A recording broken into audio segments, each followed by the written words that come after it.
United Nations Climate Change Conference is continuing in Paris. I understand over the weekend a number of Democrats went to Paris to watch part of the discussion.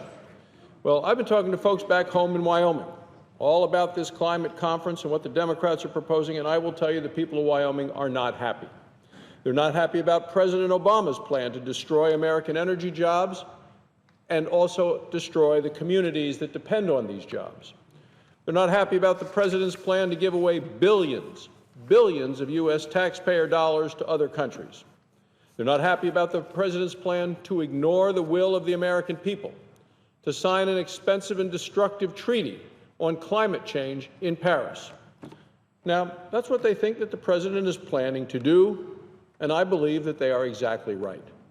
Last Friday, the Foreign Relations Committee, the subcommittee that I chair, released a new report called Senate Outlook on United States International Strategy on Climate Change in Paris 2015.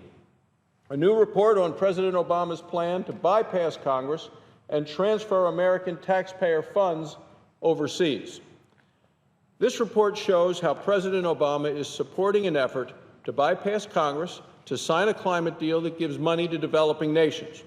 The subcommittee report found 4 things.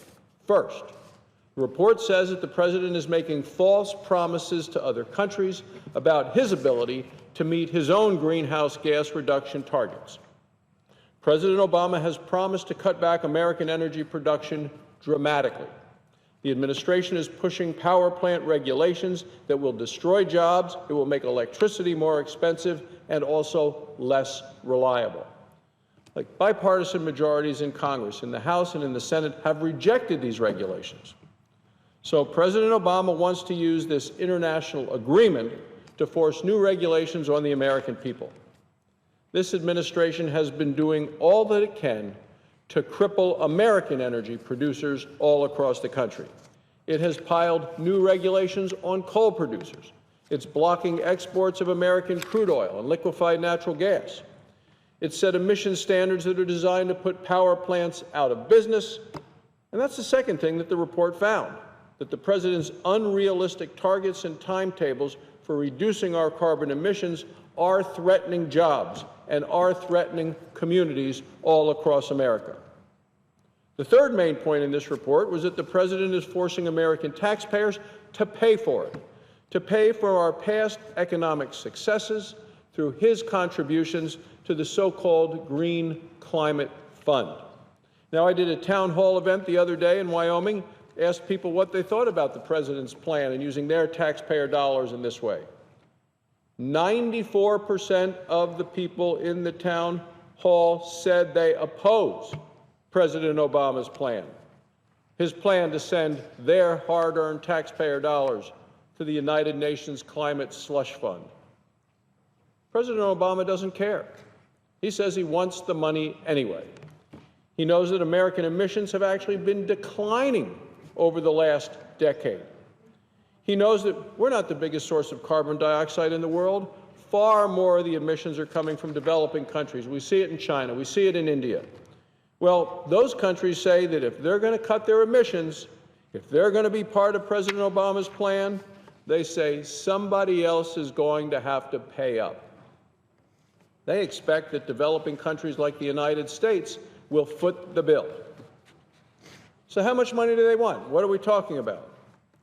Well, so far, developing countries have said they want, it's astonishing, the number, at least $5.4 trillion, not million, not billion, $1 trillion. That's what 73 developing countries are demanding over the next 15 years. Doesn't even count another 90 developing countries that haven't made their demands public yet.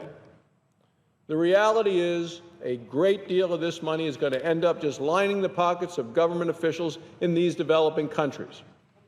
Look, the American people know it. They see through it, even though the Obama administration will not admit it. That brings up the fourth thing that this report found. Our subcommittee found that the president plans to reach a climate change deal that ignores the American people and cuts them out of the process entirely. Cut them out entirely. But the American public doesn't want these policies. Congress has passed laws to change these policies. The Obama administration just goes on and makes its rules that it wants anyway. This administration refuses to have accountability to the American people. So, what are we talking about with regard to the money? Well, it's interesting because just today, this morning, from Paris, a report from the New York Times, U.S. proposes raising the spending on the climate change adaptation. Here's the byline from France.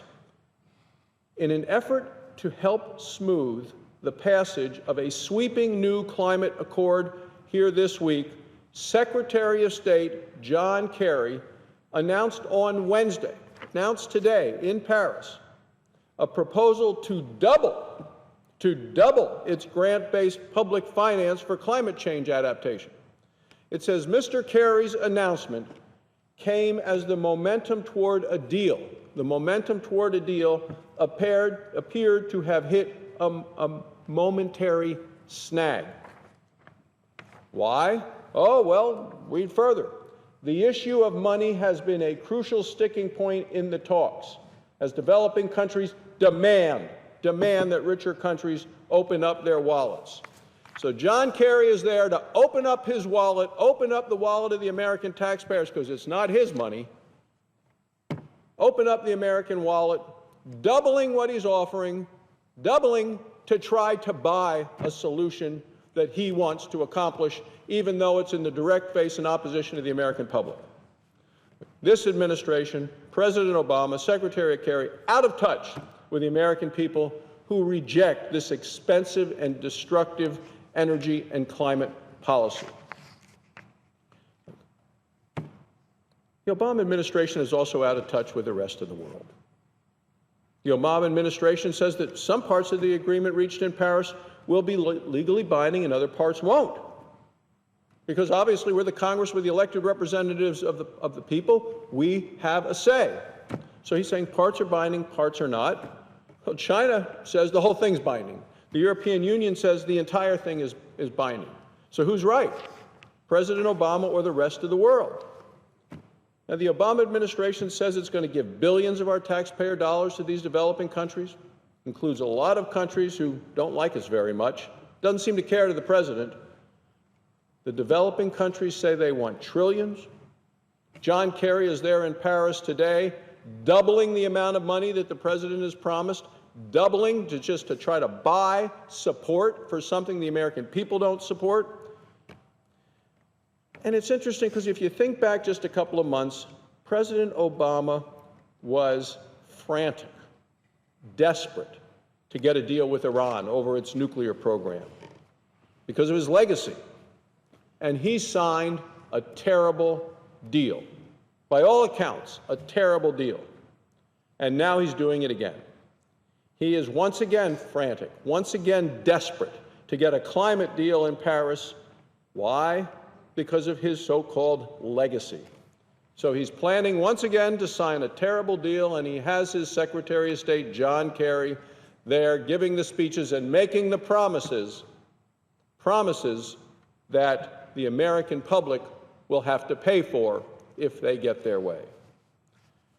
Now, Iran says it will play the Obama administration's game on emissions and reduce its carbon emissions like the president wants, but before it does, it expects the Obama administration to lift all of the remaining sanctions from the Iranian deal, all of the sanctions.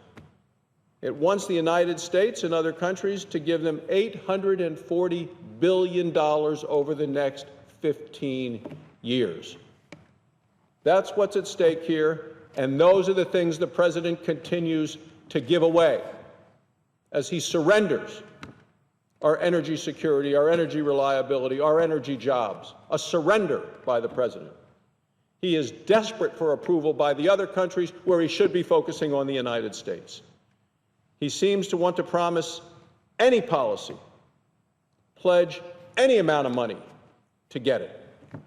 The American people oppose sending their money to a United Nations climate slush fund.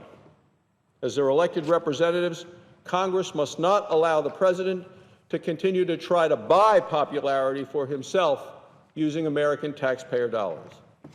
Congress must not allow the President to use this meeting in Paris to advance his own legacy at the expense of the American people and the American economy.